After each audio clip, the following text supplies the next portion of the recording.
अमेरिकी प्रशासन ने एक बड़ा फैसला लेते हुए इमिग्रेशन और नॉन इमिग्रेशन वर्कर वीजास पर लगे 60 दिन के बैन को बढ़ाकर 2020 के अंत तक कर दिया है। इन वीजा में शामिल है H1B, H2B वीजा, ये वर्क वीजा जो अमेरिका में काम के सिलसिले में आने वालों के बीच काफी लोकप्रिय हैं। इसके अलावा H4, J और L वीजा भी 31 दिसंबर तक सस्पेंड रहेंगे।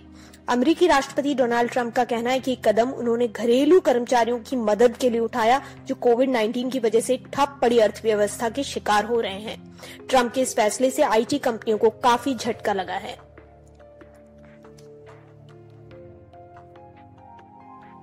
तो क्या होते हैं H1B, H2B वर्क वीजा?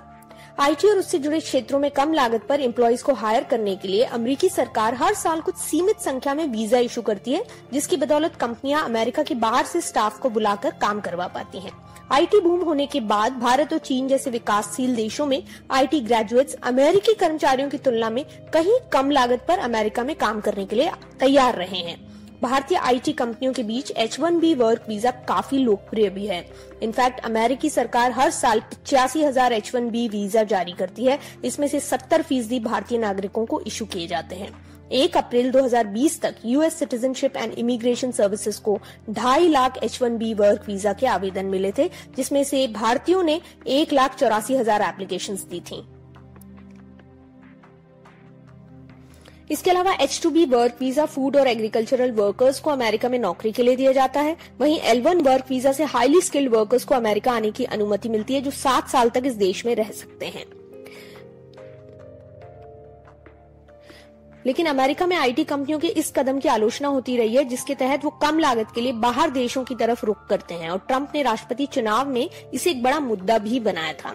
राष्ट्रपति बनने के बाद ट्रंप बार बार लो कॉस्ट वर्कर्स को अमेरिका में बेरोजगारी बढ़ने की वजह बताते रहे और कहते रहे कि H1B वीजा सिस्टम में बड़े सुधार लाने की जरूरत है। अब सवाल यह है कि अमेरिका के H1B और H4 वीजा पर लगाए गए बैन का किस किस पर असर पड़ेगा। तो वो जो अमेरिका के बाहर से हैं और इन वीजा के तहत इस देश में आकर काम करना चाहते हैं, उन्हें 31 दिसंबर 2020 तक अमेरिका में आने की इजाजत नहीं मिल पाएगी। उन्हें भी देश में आने की इजाजत नहीं मिलेगी जिनके पास वर्क वीजा तो है लेकिन इस वक्त वो देश के बाहर हैं।